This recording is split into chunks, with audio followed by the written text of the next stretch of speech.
we've already started on part 3? Huh, I guess so. Taking the other hard drive, whoop, the 500 megabyte, that was running OS 9. I'm just going to wipe everything, even though it seemed to be a minimal install. I'm just going to wipe everything. I'm going to use the Mac OS 8.1 install CD that we used last time, and I'm going to actually do the hard drive image this time. I'm going to do a factory image of a G3 Mac. Power Macintosh G3. And we'll see what will go wrong this time. So, the drive was successfully restored. Let's go over and click quit.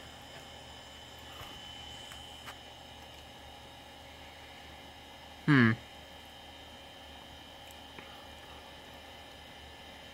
don't know if it's gonna reboot or spin the disk up again. Oh. Okay, here's our operating system. So I am going to close, eject our disk. You can't eject it. Duh. I'm going to shut the computer down.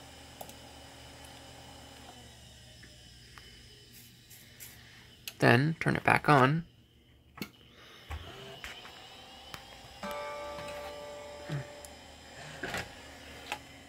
And then put the disk back into its case. Oh, we're booting up.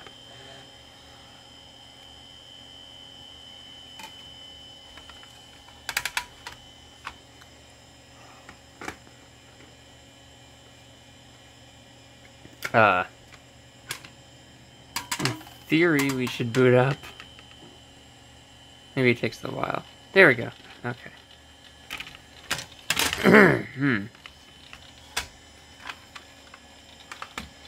Welcome to Mac OS.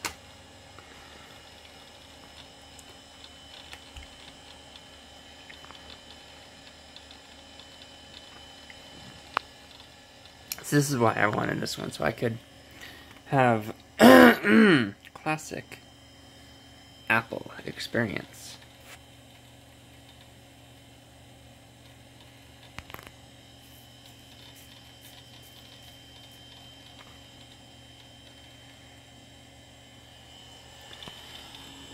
And we have an extension that I don't know if it's been disabled or that's just its icon.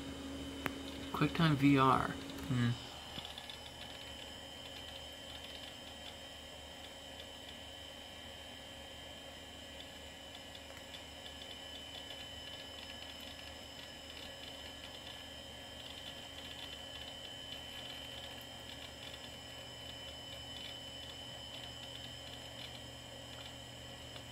I'm going to run through the setup assistant and let's see.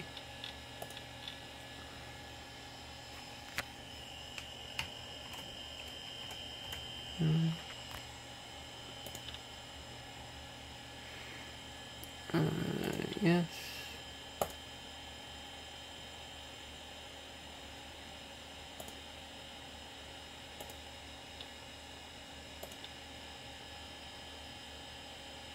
It's not going to find any network. Okay, fine.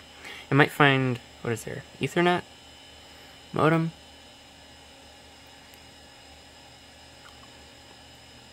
Hopefully it strips this or at least cancels out. Okay, it is now validating. I don't want to put a password.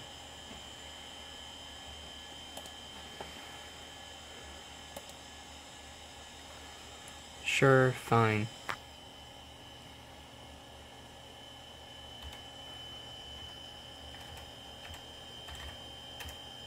Oh.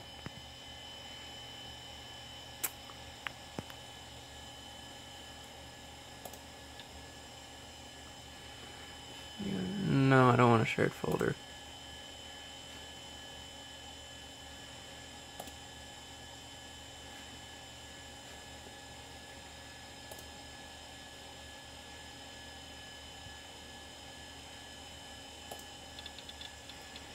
Okay, it's now configuring it.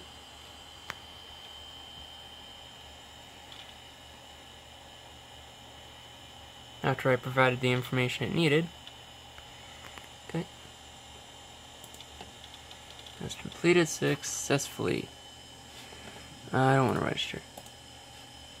Okay, and we have our fresh install of Mac OS 8.1 with 56 megabytes of RAM available.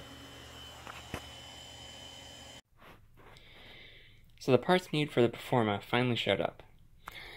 I believe this is the floppy drive, and we have the parallel SCSI zip drive that I will be using to transfer files off of the old hard drive, which was why I was originally tasked to do this, to recover data off the old computers.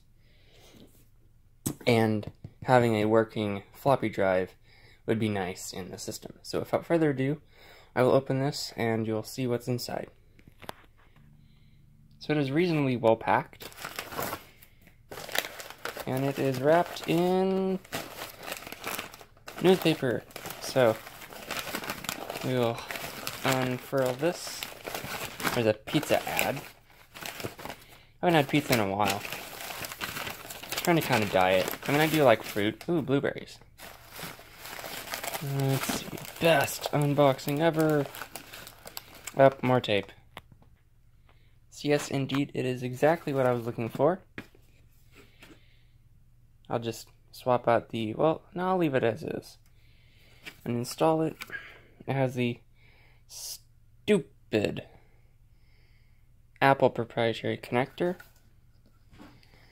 that is going to go in this computer. Just plop right in there. So I have it installed into the system. Oh, cameras, well, because the computer's crooked. I have it installed in the system. I'm going to put the case on and turn it on and see if the system recognizes it. Okay, after fiddling for a good 15 minutes trying to find that one screw that was missing, a couple of, 3 screws that I had taken out and foolishly put on the hard drive. I closed up the case and I tipped it up and I heard a little clink clink of the screws. I really hope I got them all out. If not, then there's probably one hiding that'll fry the system. Next, I have to make a System 7 boot diskette to test if the floppy drive even works. Instead of waiting, on to the presumably zip drive. Okay, well here it is. Not only does it smell, you should see how they packed it. They took the original contents and wrapped it in saran wrap. When I say it smells like paint. Oh, better get the scissors. Other than it smelling a little bit weird, it seems to be complete. Here's our parallel cable, our one included zip disk, though I have 5, 6 of them. Our tools disk, which is actually pretty valuable. I'll image that. And then here is our zip drive. Taking it out of its packaging, it seems to be almost brand new. Let's plug it in and see if it works. Floppy disk burned successfully. We will now insert it into our floppy drive. See if anything shows up on the desktop. Just thinking about it, and it can read it. Can it boot from it? Let us test. We're gonna go over to, I'm trying to remember what it's called. System. It's a system setting.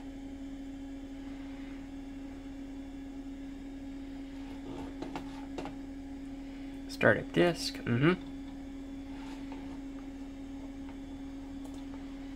it doesn't want to. Okay, well, maybe we will just restart the computer.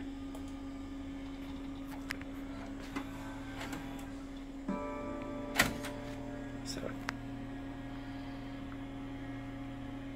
apologize for the noisy neighbors. So it is.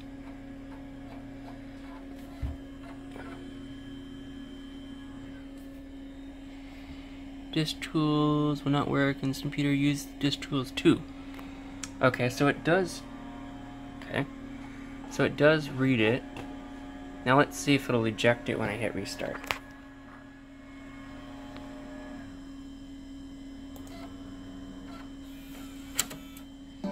Okay, so the drive does seem to function.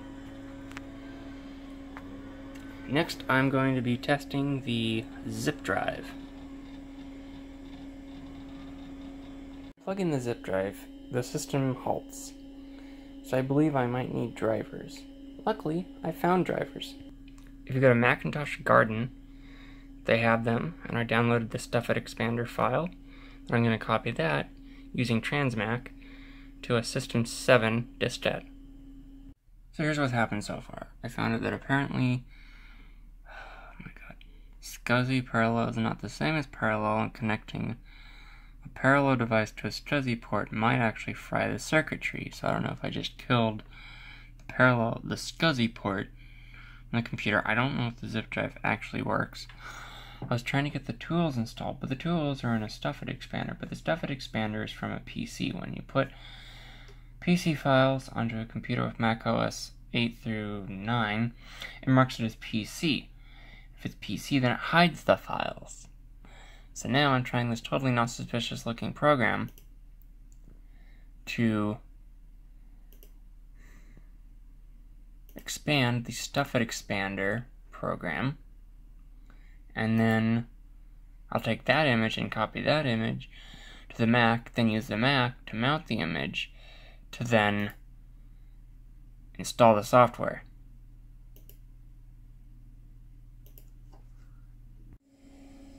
So I guess the SCSI drive that I guess the zip drive that I got isn't SCSI, but it's parallel. And this Mac has SCSI, not parallel. I just hope I didn't fry the SCSI port on this, and I hope the drive actually works. So what I'm going to do is grab my Windows 9X book laptop and plug that in and see if that will be able to recognize the SCSI drive. Well, I'm now booting my Windows 9X laptop with the zip drive plugged in. I have to load the drivers and then reboot the system again and then see if the drive works. Well, now I'm attempting to install the drivers.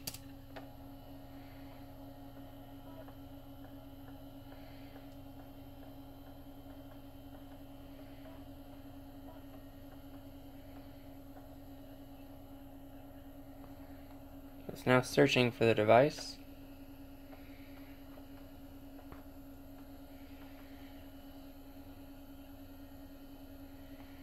It's now assigning a letter to it. And it's located it. That's good. And it's going to give it drive E. Okay, make sure the tool is just.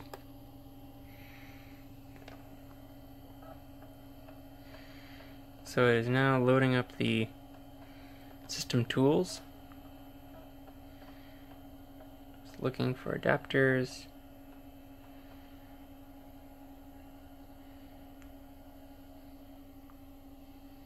Can we just do this? Okay.